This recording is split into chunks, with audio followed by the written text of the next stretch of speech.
Барлығына сәлем достар, сіздермен бүгін мен мұсылман Мұрат және де достар, сіздер менің арнамдасыздар. Достар, мен қазіргі видеода Эдгарды 20 рангқа жеткізетін боламын.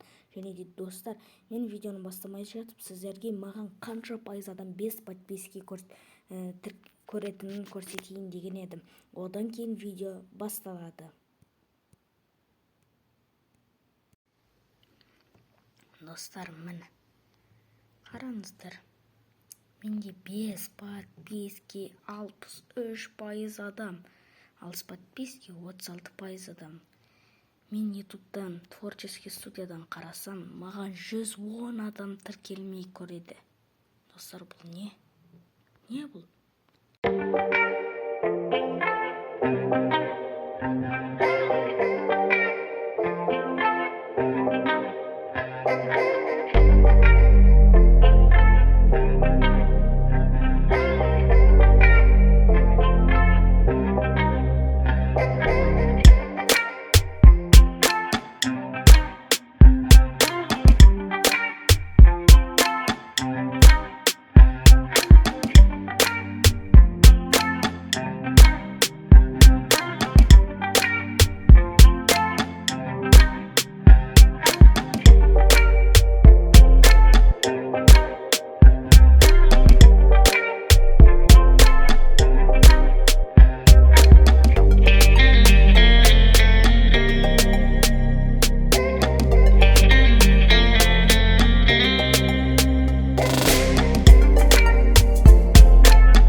мінекей достар, міне 20 рангқа жетті.